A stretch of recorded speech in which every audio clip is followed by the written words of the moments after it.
Ben bekçi dedi, muhtemelen dedi çıkartabilir dedi. İdare edin bizi gibi adamla diyaloğa girmek gerekiyor. Camlar mı çatlıyor? Olur mu tabii? İşte karavana hırsız girdi. İçeriden telefonlar çalıyor.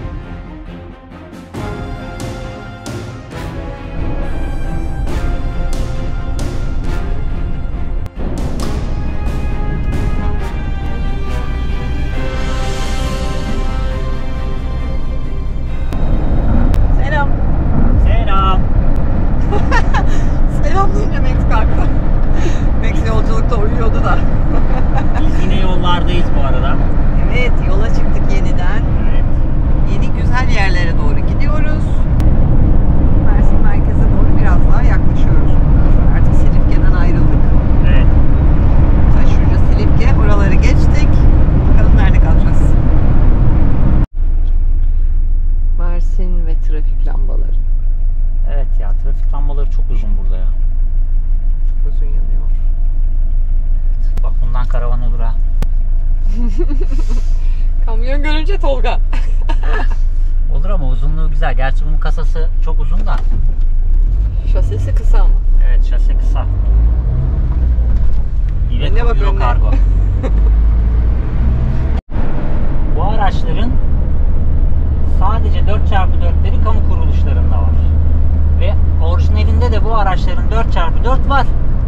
Demek Getirin ki abi. olabiliyor. Aynen öyle. Getirin Türkiye'ye. Satın abi piyasaya. Verin yani. İkinci ele düşsün. Biz nasiplenelim. Yani. Piyasalar canlansın. Piyasa canlansın ya. Maksat piyasayı canlandırmak. Başka bir düşüncem yok yani. Evet, bir lambadan bir lambaya.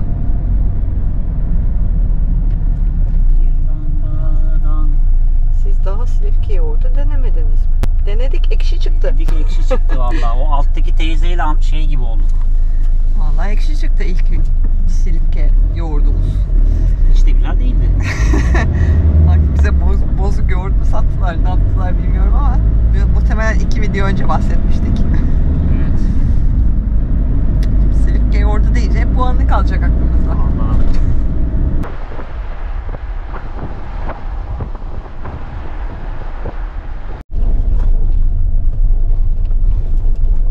Şimdi konumlardan biri burası. Ama buradan bir şey yaptırabilirsin. Bunlardan biri burası. Yeşil park önü. Park evet. Ama bu yol böyle yol değil burası. Evet, burası böyle bir alan. Konumlardan biri burası. Biri şurası, biri 10 metre ötesi, biri 20 metre ötesi. Yani şöyle. Şu sahil boyu herhalde yani. Evet. Böyle bir şey. İstersen ileri doğru biraz bakalım. Evet. Ne var ne yok.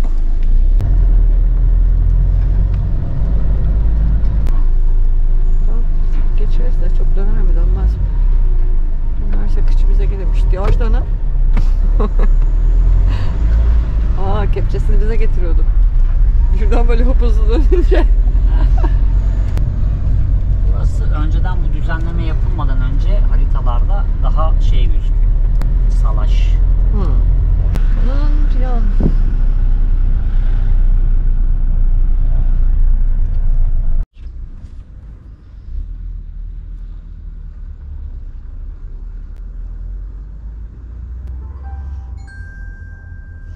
Bak Narlıkuyu Karayolları Dinlenme Tesisine giden yolu, bir arayol var orada. Hı.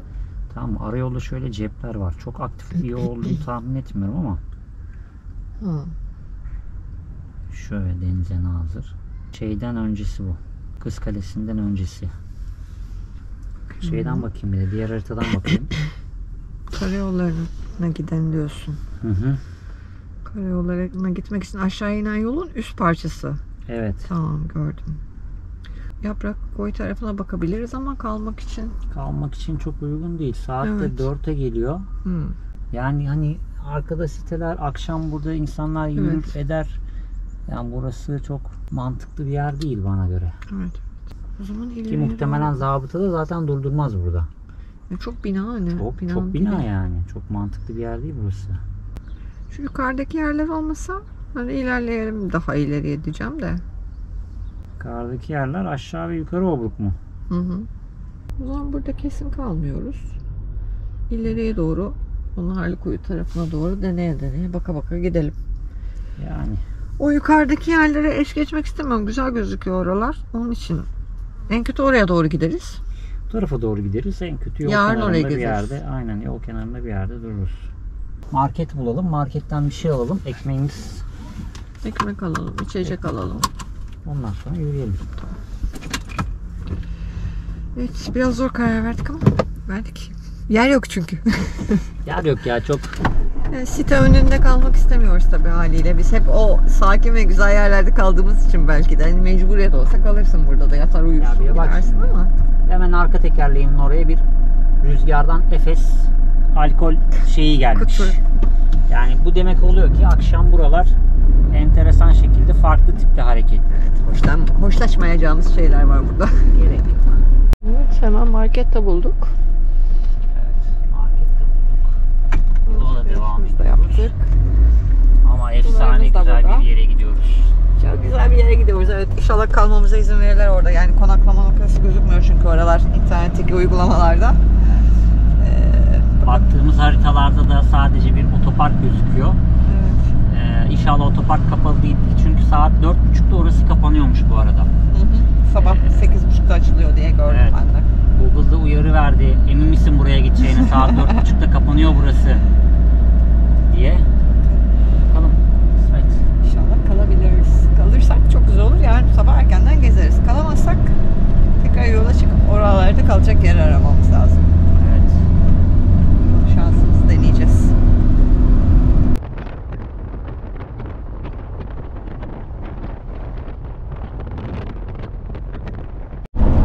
Arkada geçtiğimiz kaya da mağaraydı.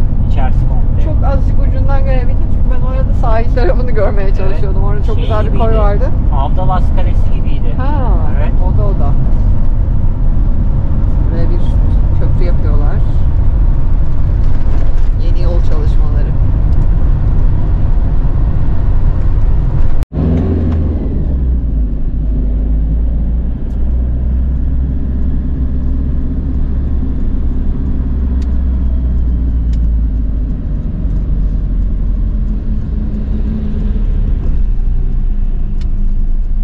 Bir lamba daha.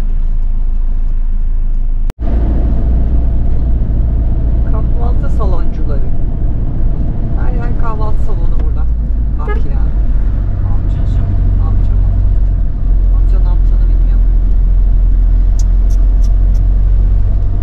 Bu arada buralar bir yerler. Başınızda Evet. bir şeyler var. Bir şeyler var buralarda. Ücretsiz otopark.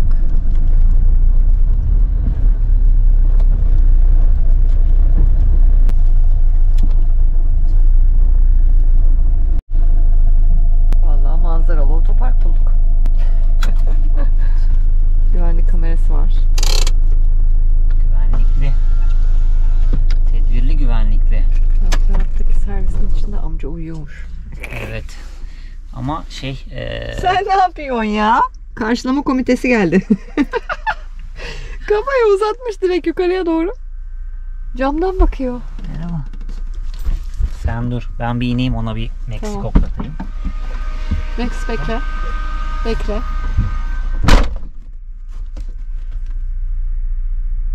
Peşimizden koştur koştur otoparkın oradan geçti. Buraya gelmiş. Kapıdan da bana bakmaya çalışıyordu. Kocaman bir çocuk ama bebek gibi oyun yapmaya çalışıyor. Ay, yalayacak.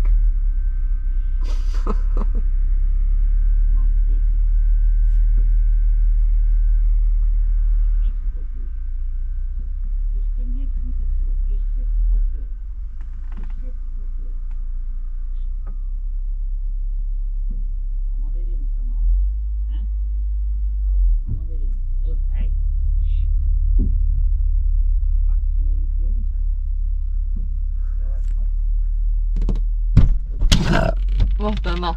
Vah koca dana. Yukarı çıktı.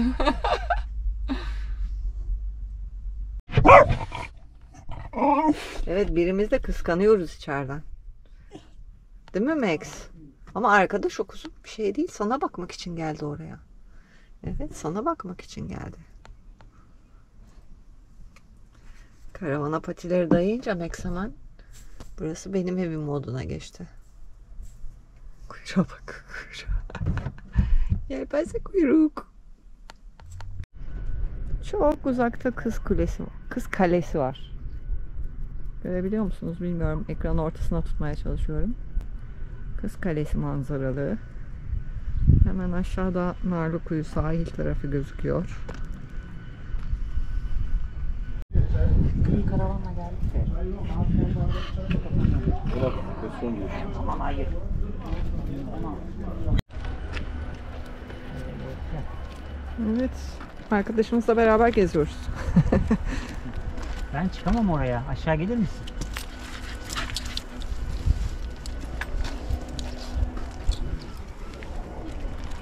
Evet. Evet.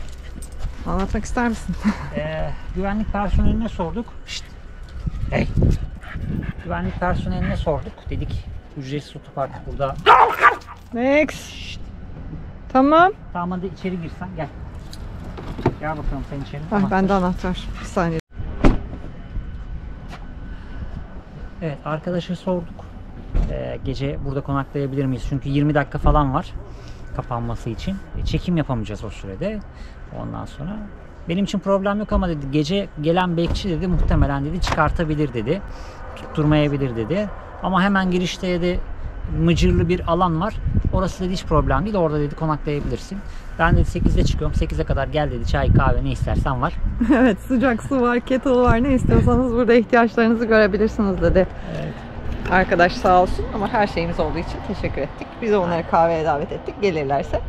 Aynen öyle. Yani akşam otoparkın hemen dış alanında konaklayacağız. Yarın sabah geniş rahat Evet. bu bölgeyi gezeceğiz inşallah. Çünkü bildiğim kadarıyla aşağıya da inilebiliyor. Çünkü öyle okumuştum. Merdivenler var. Aşağıda bir kilise var yanlış bilmiyorsam. 65 yaş üstü için asansör varmış. Biz merdivenlerden falan iner dolaşırız. Yani. Güzel bir yer gezeceğiz hep beraber. Evet. Çekil ezileceksin deli. Deli. Hareketlere bak göndermiyor bizi. Ya gitmiyoruz çocuk gitmiyoruz gel. Oradan çağırıyorlar gitmiyor da. Gel aşağı gel.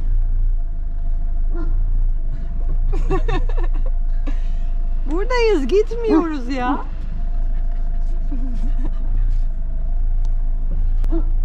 Tamam gidiyorum. Önümüzde gideceğiz diye aklı çıktı ya. Kaç bakayım. Ne taklalar attı önümüzde gösterebildim mi bilmiyorum ama. Gitmeyelim diye önümüzü kesip önümüzde taklalar attı velet.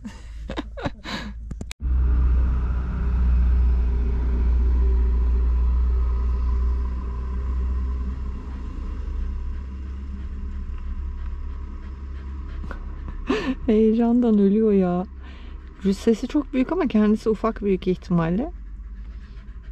Aşırı heyecanlı, aşırı oyuncu.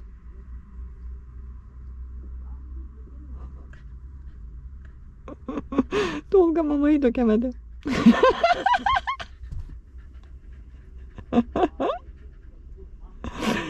Deviriyordu az kalsın.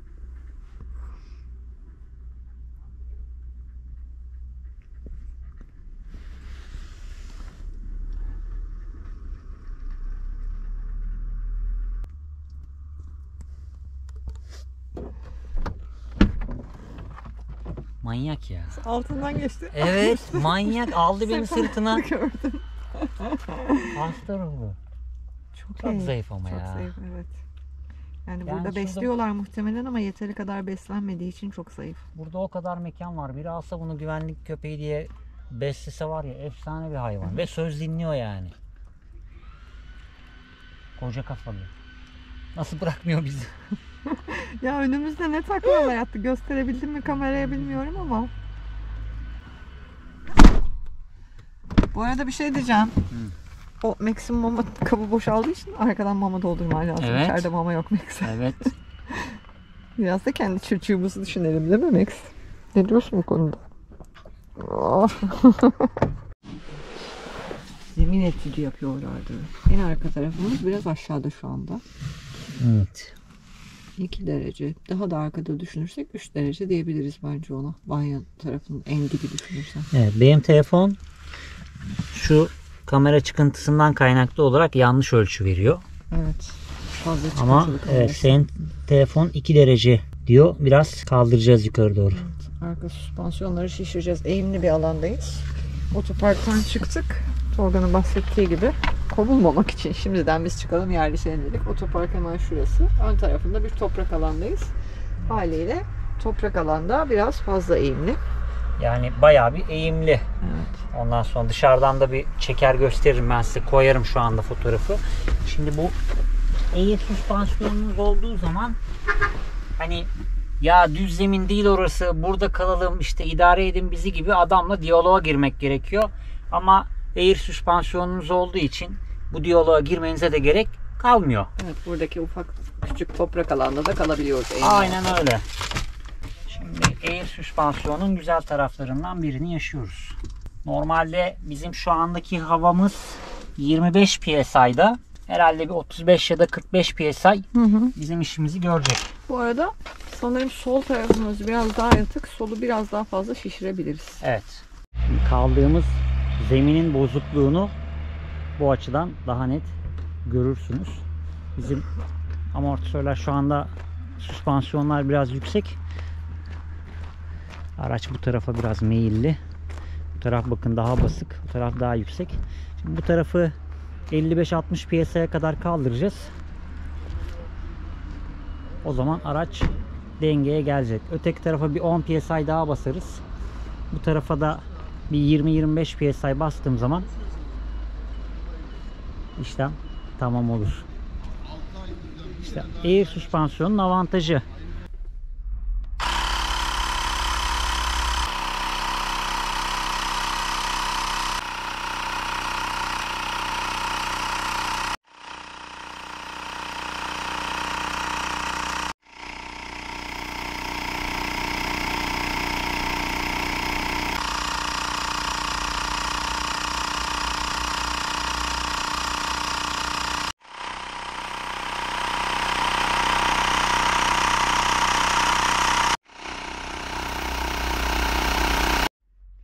Kontrol sonrası nasıl son durum? İyi miyiz? En arka nokta, yani banyonun zeminini aldım en arka nokta. Hemen bakalım. Elim girdi araya, pardon. Hemen bakalım. Tamına 0. 1-0. Benim hareketimi algılıyor büyük ihtimalle. Sallıyorum birazcık. Evet, tam dümdüz. Şimdi ne kadara bastık? Şurası 55'lerde. Burası da 30'da. 55'e 30. Bu özgürlüğü sunduğu için On-Air süspansiyona da ayrıca teşekkür ederiz. Şimdi bir de dışarıdan görsele bakalım. Evet. Burası bayağı bir yükseldi. Burası işte 30'larda. Bu taraf 55'te. Meyil olarak meyil sapa olduğu için buraya yük bastığından dolayı burası daha kısa gözüküyor. Normal şartlarda düz bir zemin olmuş olsa buradaki aralık daha fazla olacak. Dur kuzum. Böylelikle bozuk zeminde de karavanı gönyeye almış olduk. Rahatlıkla. Bu arada bu air süspansiyonun böyle şarjlı oluşunun da avantajı bu. Aracın hareket etmesine ya da çalışmasına gerek yok. Kompresörsüz ya da işte dışarıdan bir pompa yardımıyla da çözmenize gerek yok. Şarjlı bir pompayla çözebiliyorsunuz. Air süspansiyonun durumunu da göstereyim ben size.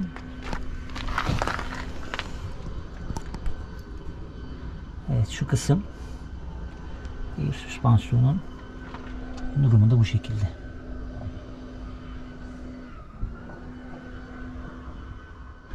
Evet.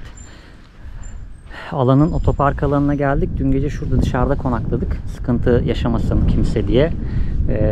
O yüzden dışarıda konakladık. Şimdi sabah kahvaltımızı yaptık. Kahvemizi içtik. geldik cennet ve cehennem obruklarına. Ondan sonra şimdi Max'i burada bırakacağız. Çünkü aşağısı nasıldır nasıl değildir bilemiyoruz. Bir de köpek muhtemelen zaten almıyorlardır diye düşünüyorum. Bilmiyorum. Çok iniş olduğu için riskli olabilir gibi geldi. Evet, Max karavanda bekleyecek o yüzden. Evimizi koruyacak. Evet. Evimizi koruyacak o. Bize gidelim bakalım Hayır. nasılmış. Gidelim deyince atlamaya kalktı. Hayır, sen evdesin. Geri git. Geri git. Geri git. Çık koltuğa. Aferin.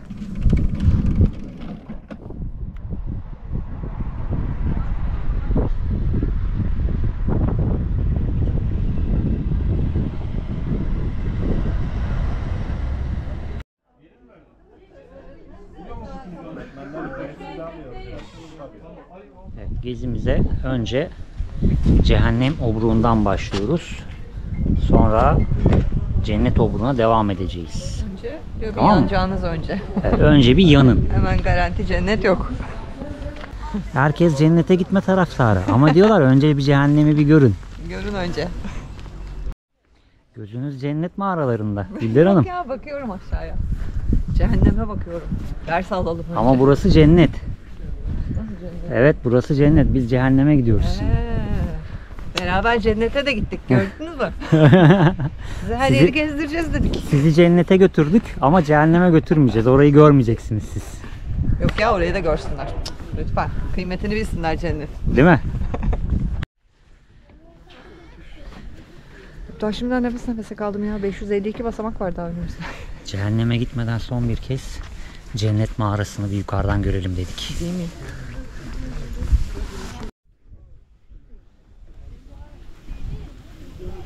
Şansınıza hava biraz kapalı. Ama yine de güzel görseller var. Aşağıdan daha net gösterebiliriz. Evet.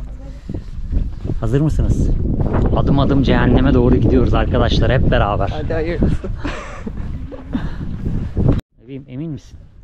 Evet, eminim. Emin misin? Evet. Dur hadi seni yalnız bırakmayayım. Cehenneme gitmek için bu kadar istekli olan kaç kişiyi bulabiliriz acaba ya? Bizde de bak ufak bir yer varmış öncesinde. Evet. Önceki gözlem yeri orasıymış, sonra burayı yapmışlar.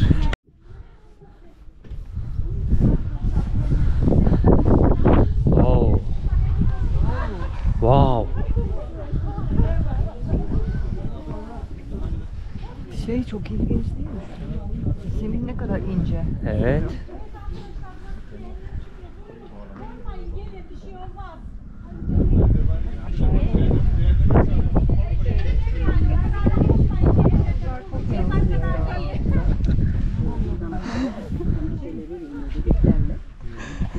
Hadi. Ben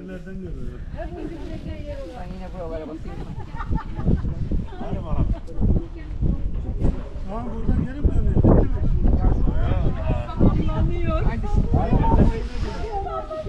128 metre diyor buranın derinliğine. Aha. Ama şu mağaranın içi altı da dahildir muhtemelen. Evet, orası da dahil. En derin yerinden bahsediyor. 128 metre. Bu arada bulunduğumuz bu platform sallanıyor şu an. Allah günah olan çok iş aşağı çökecek.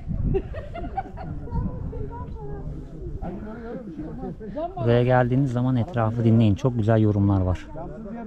Kamerayı aşağı düşürürsek yandık yalnız ha. Evet, sen dur orada poz verin. Bakayım. Oo. Aşağıda bir su vardı böyle. Yok burası değil o. Hayır hayır burası değil. Cehennem. Buraya girmeye şansın yok. Cennete yürüyerek iniliyor ya. Evet. Güzel gözüküyor. Spor yapacaksın. İçeriye doğru gidiş var. Kuşum oradan çeksene. Ben oraya gideyim. Sen de çek. Ne olur yürümeyin sallanıyor buralar. Sallanıyor. Deprem oluyor ne? Ay Allah dur. Camlar mı çatlıyor? Çekeceğim. Olur mu öyle? Bilmem. Ben seni bir çekeyim. Ama şimdi insan da dediği gibi yapıklarda üstüne de yatsınlar, korkmasın uşaklar. Ben öyle bir çeksem. Dikkat edin, cama bakmayın. İnsan kul yapısı olduğu için korkuyor. Belli mi olur? Pardon. Evet sevgili arkadaşlar burası cennet cehennemin cehennem çukuru denilen yeri. Evet. Akdeniz'imizin Erdemli ilçesinin Cennet Cehennem turistik bölgesindeyiz. Nice uygarlıklar gelmiş geçmiş buradan. Eskiden buraya suçluları atarlarmış. Orada yırtıcı hayvanlar olurmuş, onlara parçalattırırlarmış. Anne Divane'de de var aynı olay. Yani bir rivayet öyle. Zaten aşağı alta ne kadar Çok Yani korkunç. eskiden ceza verirlermiş insanları buraya atarak o dönemlerde. Bunun altında 2 kat Ya yan. işte burası benzetme. Yani buraya inilmiyor. Aşağıdakinde su vardı. Yani biz çocukluğumuzda biliyorum. Çok korkunç. Allah'ım o ileri doğru yürüdüm ya dur. Şöyle ileri doğru yürüdüm ya. Düşseli ya. Platform zıplıyor insanlar yürüdükçe. Sonra öğlen ayrı yapacağız. Camı çatladı ne diyor? Lan nerede? Korkutan insanları. Hadi biraz hızlı gidelim bu tarafa. Evet gruptan. O zaman cehennemden kaçıyoruz hızlı adımlar. Cehennemden hızlı adımlarla kaçıyoruz arkadaşlar. Bu arada bak şunu gördüm, çok güzel bir şey bu. Evet. Engelli aracıyla da yukarı çıkabiliyorsunuz. Girişte yardım isterseniz muhtemelen. Aynı zamanda Cennet Mağarası'nın girişinde de merdivenlerle iniliyor. 452 basamaktı yanlış hatırlamıyorsam. Evet. Oraya da 65 yaş üstü ve işte engelli vatandaşların inişi için asansör yapmışlar. Şurada gözükebilir belki. Tam şuralarda. Uzaktayız şu anda ama gözükebilir. Evet. Arkadaki grup gelmeden çabucak cennete gidelim. Evet, hazır mısınız? 452 basamak ineceğiz şimdi. Yani çıkışları asansörle yapıyorlarmış. Kalabalık şey yapmasın diye muhtemelen. Gülden'in bahsettiği asansör de hemen şurada zaten. Evet.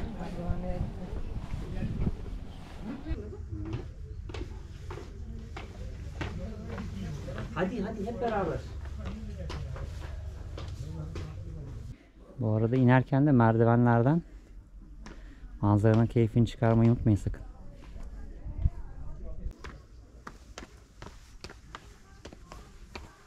Bak karşıda da var öyle oyun.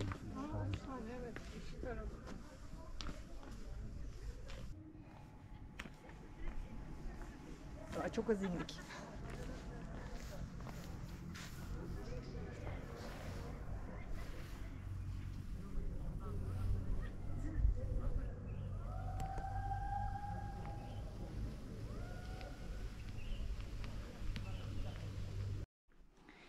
Ve bir hayat kayanın içinde can bulmuş. Kayanın içinden çıkmış kökleri ya.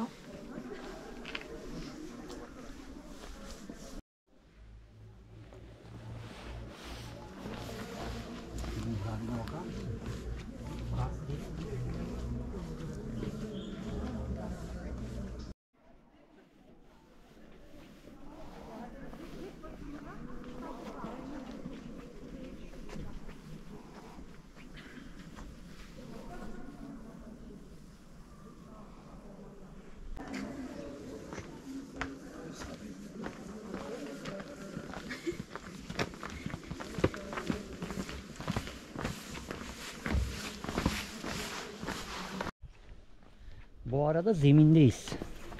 Yani Evet, çok zemin az kaldı. kısmında ilerliyoruz o biraz önceki yerle birlikte. Ama en derin bölgesine gitmemiz için çok az bir mesafemiz kaldı. Şimdi şu açıklık çok güzel görünüyor. Size de göstereyim hemen.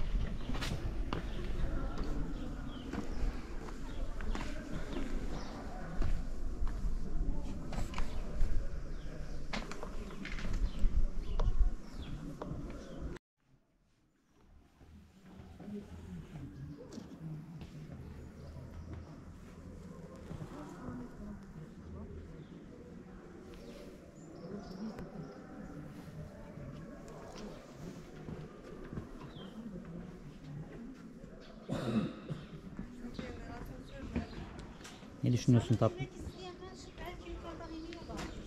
Fotoğraf çekebilmeyi.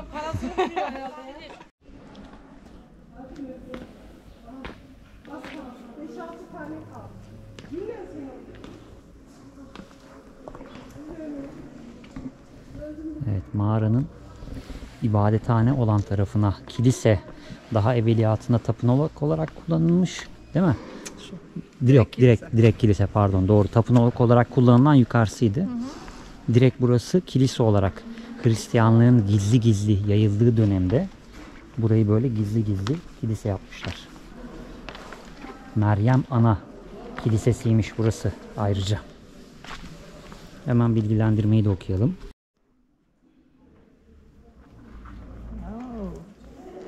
Okudum. Küçük kiliseymiş burası. 5. yüzyılda Aziz Paulus adında dindar biri tarafından Meryem Ana adına yapılmış burası. Ve 1850'li yıllarda burası cami olarak kullanılmış. Evet. Kapısında bir kitabe varmış. Bir de içeride Hazreti İsa ve birkaç kişinin fresk görüntüleri varmış yani. Resimler var ya. Bunlardan varmış.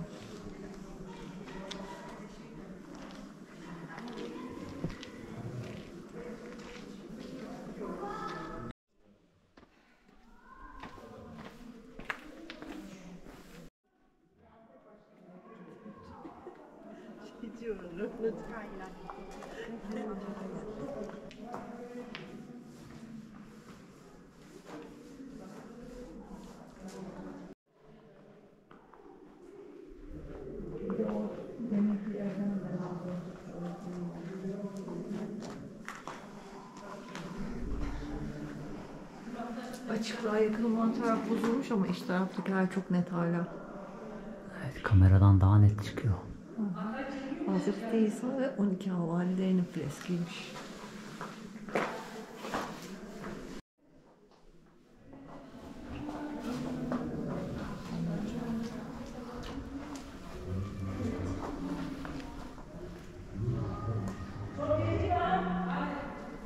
Çok güzel gözüküyor.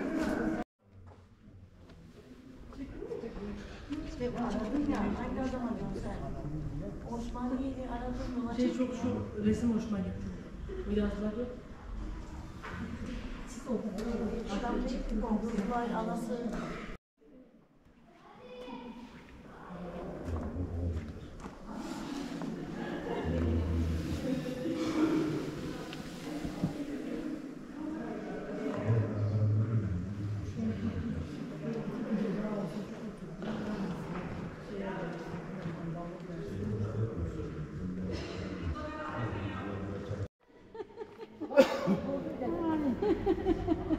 İlk bozulması belli. Hayır, fazla su vereyim mi?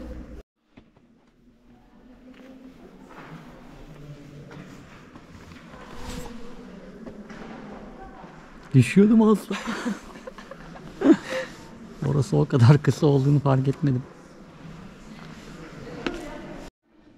2018 yılında Silifke Müze Müdürlüğü yapılan çalışmalarda bir kurtarma çalışmasında bir yazıt görüyor. Yazıt şöyle. Şu alt alanda. Eski çağ Grek dilinde yazılmış. Evet. 4 satırlık bir yazı.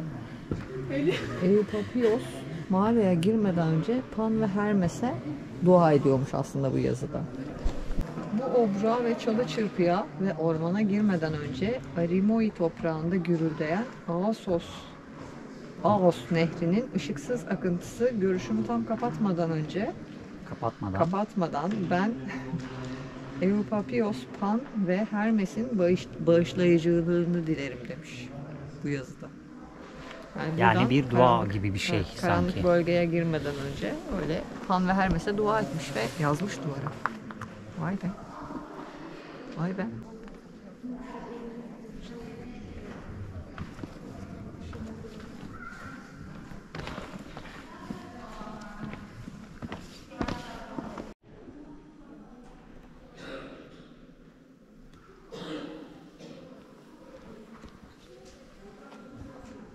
Ve bize para vermeleri lazım. Arka aydınlık çok güzel gözüküyor. Evet.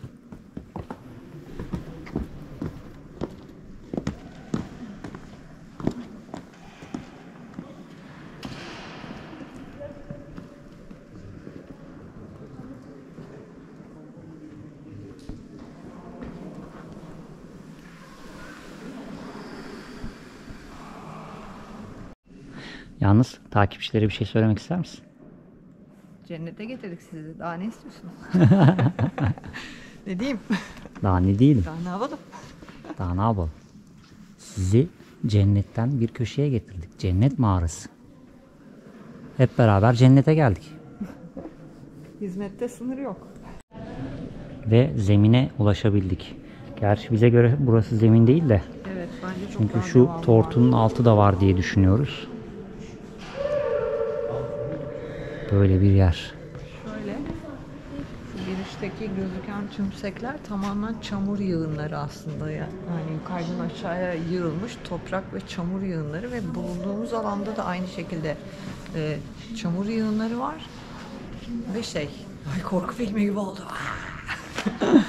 Burası da düzleşmiş böyle. Sanki hani altında bir alan var ve burası dolmuş gibi gözüküyor görsel olarak. Yani şurada gördüğümüz şu kısımlar hep yığın. Evet. Çamur yığını direkt, yani toprak da değil, çamur halinde akmış gibi. Cehennem mağarasından vakti zamanında bir kedi salıyorlar aşağıya ve kedi cennet mağarasından çıkıyor. Birbirleriyle bağlantılı noktaları var. Belki küçük mağaralar, belki de buranın devamı vardı. Belki de. Ben seni tutayım da şöyle. Siz olun. Benim gibi öyle etrafa bakarak yürümeyin. Önünüzde basamaklar var. Yoksa kayıp düşersiniz. Bir inerken bir çıkarken ikisinde de Tolga çok fena takıldı basamaklara. Çünkü Evet. etrafı inceleyip çekim yaparken ikinizin de önüne bak dedim ama Ben de yanlış tarafa baktım yani. Orada bir şey göstermiyor, bir şey mi gösteriyor acaba, bir şey mi kaçırıyorum acaba diye. Ben de o tarafa bakmaya çalışırken meğerse o önüme bak diyormuş. Basamağı kaçırdım. önüne bak dedim, aşkım dedim, bize düşmeden önce, çarpmadan önce. Yok, düşmedim. Üçüncüde tutuyorum artık. Diyorum ki cennete geldik diye burada kalmana gerek yok, yani böyle aksiyonlar yapma.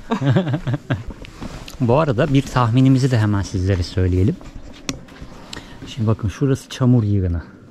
Yukarıdan aşağıya gelmiş, bunlar burada birikmiş. Tamam mı?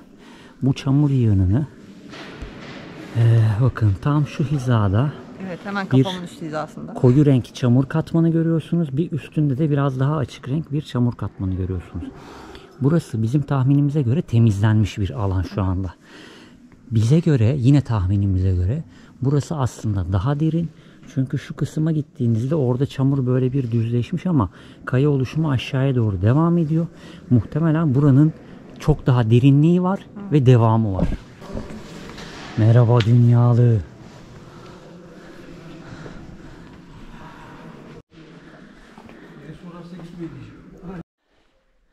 Ve cennet mağarasından dışarıya çıktık. Kiliseyi de gördük. Mağaranın dibini de gördük. Şimdi neden asansörü kullanmadan yukarı çıkıyoruz? Evet. Asansörü kullanırsak biz bu fit vücuda nasıl sahip olabiliriz? Aynen öyle.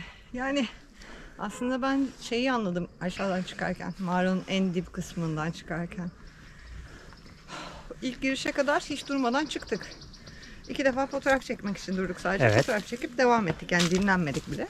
Şimdi nefes nefese kalmış olabilirim. Ama bu ayrı konu. Ama aşağıda ilk çıkışta neredeyse her köşe başında insanlar durup dinleniyorlardı.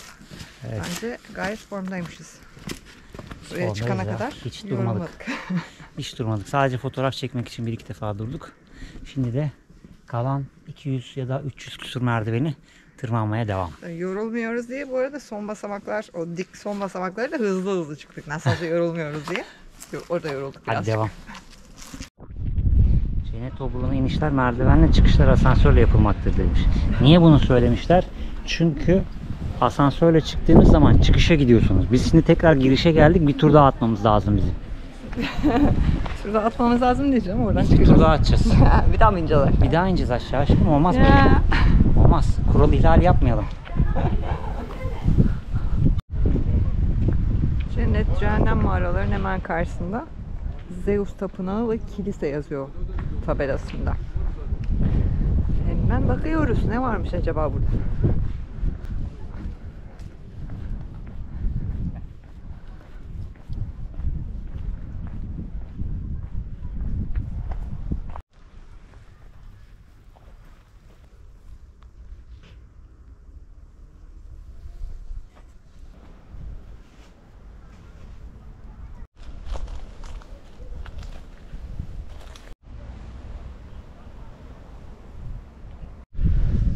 Evet.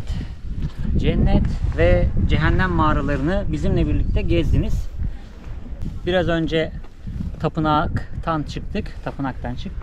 Şimdi şu yolu takip ederseniz o tarafa da doğru Astım Mağarası devam ediyor ama Astım Mağarası geçici bir süre kapalı olduğu için oraya gitmiyor. Karavana doğru devam ediyoruz. Evet, kahve içelim, çok yorulduk. Evet.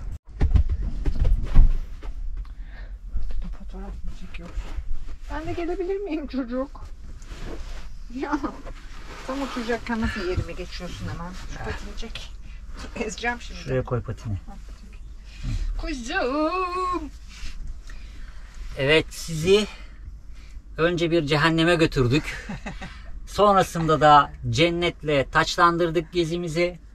Umarız beğenmişsinizdir. Aslında buraya çıkma fikri henüz yoktu. Aşağıda bir gün konaklayıp sonrasında buraya çıkmaya niyetleniyorduk. Ama şartlar gördüğünüz ve izlediğiniz gibi gelişti. Konak noktası gerçekten çok kötüydü. Yol üstünde çok uygun bir yer değildi açıkçası orası. Evet. Güzel de oldu ya.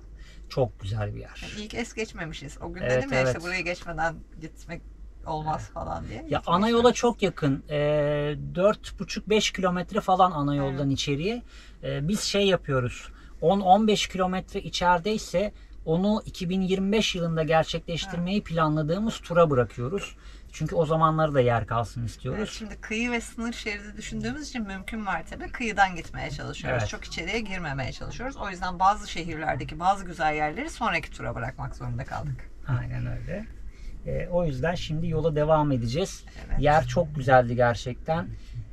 İçerisi bambaşka bir dünya. Yani o yükseklik vesaire hani gerçekten çok güzel. Çok farklı oluşumlar.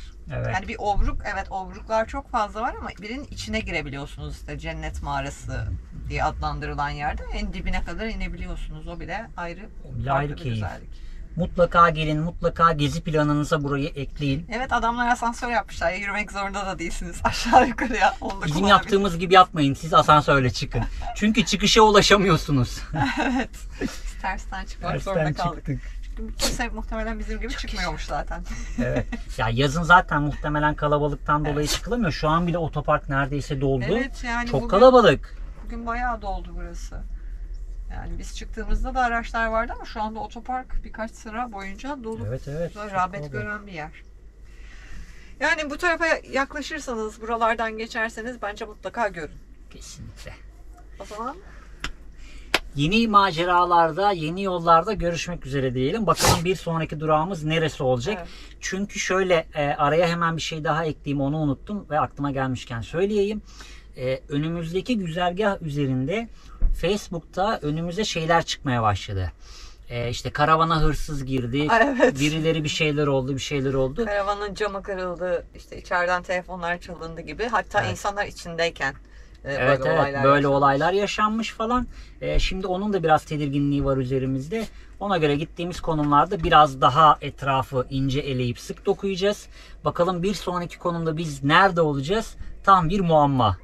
O zaman bir sonraki videoya kadar kendinize iyi bakın. Hoşça kalın. Hoşçakalın.